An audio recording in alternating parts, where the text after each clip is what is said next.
ಬೆಂಗಳೂರು ನಗರದಲ್ಲಿ ಶನಿವಾರ ಮಳೆ ಬರಲಿಲ್ಲ. ಆದರೆ ಚಿನ್ನಸ್ವಾಮಿ ಕ್ರೀಡಾಂಗಣದಲ್ಲಿ ರಾಯಲ್ ಚಾಲೆಂಜರ್ಸ್ ಬೆಂಗಳೂರು ಅಭಿಮಾನಿಗಳು ಸಂಭ್ರಮದ ಹೊಳೆಯಲ್ಲಿ ಮುಳುಗಿದ್ದರು.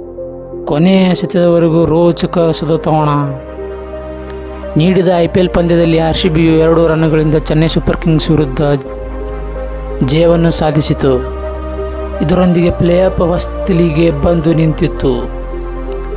ವೇಗದ ಬೌಲರ್ಗಳಾದ ಲುಂಗಿ ಗಿಡಿ ಮತ್ತು ಯಶ್ ದಯಾಳ್ ಅವರು ಕೊನೆಯ ಹಂತದ ಓವರ್ಗಳಲ್ಲಿ ತೋರಿದ ಚಾಣಾಕ್ಷತನ RCB ಜಯಕ್ಕೆ ಒಂದೇ IPLನಲ್ಲಿ ಆವೃತ್ತಿಯಲ್ಲಿ ಚೆನ್ನೈ ತಂಡವನ್ನು 2 ಪಂದ್ಯಗಳಲ್ಲಿ RCBಯು ಸೋಲಿಸಿದ್ದು ಇದೇ ಮೊದಲ ಬಾರಿ.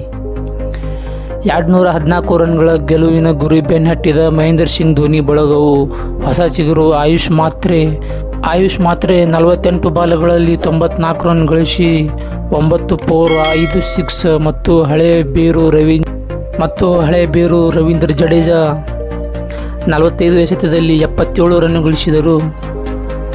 ಅವರ ಅಮೋಘ ಬ್ಯಾಟಿಂಗ್ ಬಲದಿಂದ ಗೆಲುವಿನ ಸಲಹೆ ಬಂದು ನಿಂತಿತ್ತು. ಅವರು 3ನೇ ವಿಕೆಟ್ ಜೊತೆಯಾಟದಲ್ಲಿ 114 ರನ್ ಸೇರಿಸಿದರು. ಆದರೆ 17ನೇ ಓವರ್ನಲ್ಲಿ ವೇಗಿ ಲುಂಗಿ ಗಿಡಿ ಅವರು ಆಯುಷ್ ಮತ್ತು ಬ್ರೇವಿಸ್ ಅವರ ವಿಕೆಟ್ ಕಬಳಿಸಿ RCBಗೆ ಗೆಲುವಿಗೆ ಮರುಜೀವ ನೀಡಿದರು. ಜಡೇಜಾ ಜೊತೆಗೂಡಿದ ಧೋನಿ ತಂಡದ ಜಯದ ಆಸೆಯನ್ನು ಜೀವಂತಾಗಿ ಇಟ್ಟಿದ್ದರು. ಇದರಿಂದಾಗಿ ಕೊನೆಯ ಓವರ್ನಲ್ಲಿ ತಂಡದ ಗೆಲುವಿಗೆ ಕೇವಲ 16 ರನ್ಗಳ ಅಗತ್ಯವಿತ್ತು. ಆದರೆ ಯಶ್ ದಯಾಳ್ ಹಾಕಿದ ಈ ನಾಟಕೀಯ ತಿರುವಿಗೆ ಕಾರಣವಾಯಿತು. ಮೊದಲ ಎಸೆತದಲ್ಲಿ ಧೋನಿ ಮತ್ತು 2ನೇ ಯುದ್ಧದಲ್ಲಿ ಜಡೇಜಾ ತಲಾ 1 ರನ್ ಗಳಿಸಿ, ಆದರೆ 3ನೇ ಎಸೆತದಲ್ಲಿ ಧೋನಿಯನ್ನು LB ಬಲೆಗೆ ಬೀಳಿಸುವವರಲ್ಲಿ ದಯಾಳ್ ಯಶಸ್ವಿಯಾದರು. ಕ್ರೀಸ್ಗೆ ಬಂದ ಶಿವಮ್ ಡುಬೆ 6 ಹೊಡೆದರು. ಆ ಎಸೆತವು ಡುಬೆಯವರ ನಡುಮಟ್ಟಕ್ಕಿಂತ ಮೇಲಿದ್ದ ಕಾರಣ ನೋಬಾಲ್ ಆಗಿ ಒಟ್ಟು 7 ರನ್ಗಳನ್ನು ಸಿಕ್ಕವು. ಆದರೆ ಯಶ್ ದಯಾಳ್ ಎದೆಗುಂದಲಿಲ್ಲ.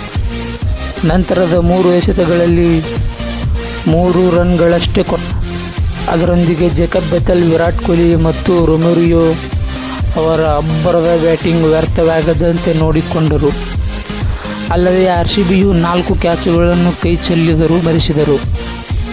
ಗಡುಗಿದ ಶೆಪರ್ಡ್. ಟಾಸ್ ಗೆದ್ದ ಚೆನ್ನೈ ತಂಡವು ಫೀಲ್ಡಿಂಗ್ ಆಯ್ಕೆ ಮಾಡಿಕೊಂಡಿತ್ತು. RCB ತಂಡವು 20 ಓವರ್ಗಳಲ್ಲಿ 5 ವಿಕೆಟ್ಗೆ 213 ರನ್ ಗಳಿಸಿತು. ಅದಕ್ಕೆ ಕಾರಣವಾಗಿದ್ದು ಶೆಪರ್ಡ್ ಅವರ ಅಬ್ಬರದ ಆಟ. RCB ಇನ್ನಿಂಗ್ಸ್ನ ಕೊನೆಯ 2 ಓವರ್ಗಳಲ್ಲಿ 54 ರನ್ ಸುರಿಮಳೆ. ವೆಸ್ಟ್ ಇಂಡೀಸ್ ಆಟಗಾರ ಕಾರಣವಾದರು. ಇದರಲ್ಲಿ ಅವರ ಪಾಲು 53 ರನ್ಗಳು. ಶೆಪರ್ಡ್ 378 ಸ್ಟ್ರೈಕ್ ರೇಟ್ ನಲ್ಲಿ ರನ್ ಗಳಿಸಿದರು. ದುಬಾರಿಯಾದ ಖಲೀಲ್. ಇಂಗ್ಲೆಂಡ್ನ ಜೇಕಬ್ ಬೆಥೆಲ್ ಅವರ ಶೆಪರ್ಡ್ ಅವರನ್ನು ಚೆನ್ನೈ ತಂಡದ ಎಡಗೈ ವೇಗಿ ಖಲೀಲ್ ಅಹ್ಮದ್ ಎಂದೆಂದಿಗೂ ಮರೆಯುವುದಿಲ್ಲ.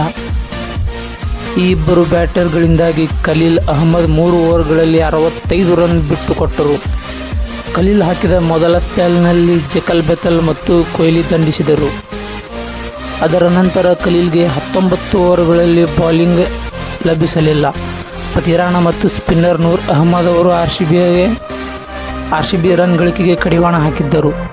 ಒಂದು ಹಂತದಲ್ಲಿ ಆತಿಥೇಯ ತಂಡವು 200 ಗಡಿ ಮುಟ್ಟುವುದು ಕೂಡ ಅನುಮಾನವಾಗಿತ್ತು. ಈ ನಡುವೆ 60 ರನ್ಗಳ ಅಂತರದಲ್ಲಿ 5 ವಿಕೆಟ್ ಕೂಡ ಕಳೆದುಕೊಂಡಿತ್ತು. 18 ಓವರ್ಗಳಲ್ಲಿ 5 ವಿಕೆಟ್ಗಳಿಗೆ 159 ರನ್ ಗಳಿಸಿತು. ಅದರ ನಂತರ ಓವರ್ಗಳಲ್ಲಿ ಬೌಲಿಂಗ್ಗೆ ಇಳಿದ ಖಲೀಲ್ ಬೆಚ್ಚಿ ಬೀಳುವಂತೆ ಶೆಪರ್ಡ್ ಆಡಿದರು. ಕೊನೆಯ ಓವರ್ನಲ್ಲಿ ಪತಿರಾಣ ಅವರನ್ನು ಶೆಪರ್ಡ್ ಬಿಡಲಿಲ್ಲ. ಕೊಹ್ಲಿ 7ನೇ 21 ವರ್ಷದ ಆಟಗಾರರಾದ ಜೇಕಬ್ ಜೊತೆಗೆ ಮೊದಲ ವಿಕೆಟ್ಗೆ 97 ರನ್ ಸೇರಿಸಿದ ವಿರಾಟ್ ಕೊಹ್ಲಿ ಅವರು ಈ ಟೂರ್ನಿಯಲ್ಲಿ ಸತತ 4ನೇ ಮತ್ತು ಒಟ್ಟಾರೆ 7ನೇ ಅರ್ಧಶತಕ ದಾಖಲಿಸಿದರು. 29 ಎಸೆತಗಳಲ್ಲಿ ಅವರು 50 ರನ್ ಹೊಡೆದಿದ್ದರು. ಲುಂಗಿ ಗಿಡಿ ಎಸೆತದಲ್ಲಿ LBW ಆದ ಬ್ರೇವಿಸ್ ಡೆವಾಲ್ಡ್ ಅವರಿಗೆ DSR ತೆಗೆದುಕೊಳ್ಳುವ ಅವಕಾಶ ಸಿಗಲಿಲ್ಲ.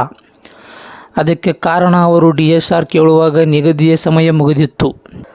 ಲೋವರ್ ಫುಲ್ ಟಾಸ್ ಎಸೆತವು ಅವರ ಪ್ಯಾಡ್ಗೆ ತಗುಲಿ ಹಿಂದೆ ಸಾಗಿತ್ತು.